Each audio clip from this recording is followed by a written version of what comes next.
talk some boxing.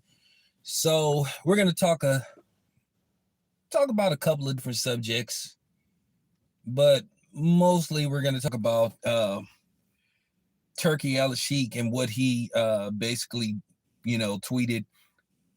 And then we're gonna talk about Canelo, and then we're gonna talk about possibly some other things. I got maybe like 10 minutes to spare. But it appears that a fight between Canelo and Terrence Crawford is pretty much Elvis. And if you don't know what I mean by the terminology Elvis, that means the fight is dead. See how y'all see how y'all don't appreciate me? I give you all these new catchphrases and terminologies. I'm from the Bay, man. We think off the fly. But nevertheless, it appears that he is no longer interested in making this fight because pretty much Canelo said it'll take 150 million, the same amount of money that he asked to fight David Benavidez. So at the end of the day, it appears that Canelo isn't interested in this fight, whether people think it's a duck or he just feel like it'll do nothing for him. But nevertheless, Canelo doesn't seem to be interested in this fight, and it is what it is. I'm not going to sit up here and go in on Canelo and say it's a duck and all this kind of stuff, because at the end of the day, it'll be a horrible look on Canelo to fight Terrence Crawford, make him come up 2 weight classes when he could have easily fought David Benavidez, fought David Morrell, and, it would have been a more, satisfactory victory for Canelo and his legacy if he was to take on those 2 guys. But it appears that both David Benavidez and David Morrell is going to campaign at light heavyweight because David Morrell Jr. is now a champion. So I said this and I went on record. I was never too keen on this fight, and I know there were people saying that Terrence Crawford could pull it off and, he could win this fight, and not only could he win this fight, he could be the first guy to stop Canelo Alvarez. I didn't see it that way. I saw this being a very difficult fight for Terrence Crawford because Terrence Crawford will be giving up too much weight to Canelo. The same way you have to make weight, it's difficult to go up in weight. They have weight classes for a reason. And I just didn't like this fight for Bud. Now, there were some people who were encouraging this fight, and not because they believed that Bud could win this fight. They were hoping that Bud would go up there and lose to Canelo because they're still mad about Bud beating the Texas T out of Errol Spence. So, with that being said, I'm okay with Canelo not fighting Terrence Crawford. I'm okay with it. We just have to be honest. Whether you the biggest Terrence Crawford fan or you're a hater or whatever the case may be, everybody knows that I'll roll with Team Crawford. But like I said before, I just didn't like that fight for him. And let's just say Canelo would have took the fight. Canelo would have had to explain, how do you make a guy go up 2 weight classes, but you could have easily fought David Benavidez, David Morrell. You could have even entertained a rematch with Caleb Plant. But no. But Canelo, he has a history of doing this. He made Jamel Charlo go up 2 weight classes. He made Josito Lopez go up a weight class, and he looked at Pudgy fighting Canelo. They made Amir Khan go up 2 weight classes for fights that we didn't ask for. So, okay, what do we get out of this? So you just have to tell the truth. I'm not knocking Canelo for not fighting Terrence Crawford, but it would have looked weak on him. And then when we would have been evaluating Canelo's resume 15, 20 years from now, we would have really gotten to the thick of things and been like, look, man, Canelo, he did some questionable stuff. And then I heard an explanation on why he's fighting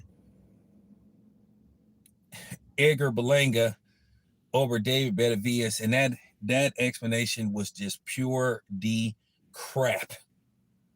Oh, it's because it's gonna be more exciting. Mexico versus Puerto Rico. Well, David Benavidez is Mexican. What about Mexican versus Mexican? The narrative that you guys are always pushing, saying that those fights are huge, but then the papers say otherwise. And sometimes the ticket sales say otherwise. But we all know that is cap. Dudes like me know that is cap. And if you know what I'm saying, and if you take that and if you take the word crap, it could be crap too instead of cap. So if you take if you add an R to, the word cap, it could be crap. And that's basically what it would have been. And we got to stop playing these games. We got to stop playing these games. Nobody cares about Edgar Berlanga. To say that he's going to stand still and that makes for a better fight and Terrence Crawford moves around too much. Oh, my God. Come on, Canelo. So David Benavidez moves around. David Benavidez would have been right there because he would have brought the fight right to you. So, Canelo was just capping. And this is the thing that irritates me about Canelo. He tries to insult people's intelligence. You fighting Edgar Berlanga because it's a safer fight and it's a more winnable fight than fighting somebody like David Morrell Jr. or David Benavidez. Those will be dangerous fights for Canelo. Even though I would probably slightly favor Canelo over David Morrell Jr. than David Benavidez, because I saw some things on Saturday that David Morrell Jr. need to work on. With Canelo, you need to have a consistent jab. And I just think if they was to fight, Canelo would use his lack of experience against him. Now, David Morrell hits hard enough to keep Canelo at bay. But I just see Canelo possibly, I don't think he would stop him, but I think he just would outbox him. But, but when I heard him explain why he fighting Edgar Berlanga, you tried to fight Edgar Berlanga earlier this year, and he just said he wasn't ready. So that's why you fought Jaime Munguia. You were going to fight. Your plan was to fight in May Edgar Berlanga, and then fight Big Charlo, the bigger Charlo. And Canelo's team admitted that they're basically going to be careful from this point on what type of people they're going to put Canelo in the ring with, because Canelo's best years is behind him. So Canelo's probably looking at retirement or looking close to retirement. I just don't think Canelo is going to take a tough fight. So here's the thing with Terrence Crawford. Well, why do we have to have those expectations for Terrence Crawford? And Turki Alalshikh already said that he's going to probably put Terrence Crawford in the ring with Virgil Ortiz, which, by the way, I might be at that fight. On Saturday. I got to see. I might be going to that fight because I might be headed to Vegas this weekend, but we'll have to see. But Turki Alalshikh said he has big plans for the remainder of 2024 going into 2025. He said he's going to make the biggest fights involving David Benavidez, Shakur Stevenson, and it appears to be official that Arthur Beterbiev and Dimitri Bivol is going to take place October the 12th. And basically, he's trying to get Shakur Stevenson on the undercard versus William Zepeda. That's why Turki Alalshikh was telling Shakur Stevenson, hey, I need you to decide now.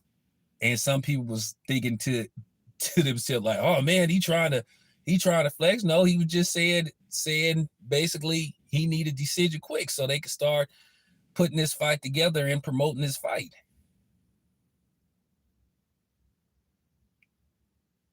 You know, with Shakur Stevenson, you know, he didn't take much damage in his last fight. My thing is with Terrence Crawford needs to fight more than once a year. He need to get another fight in this year. But nevertheless, you guys, we'll talk about it later. It's your boy Town. I'm out.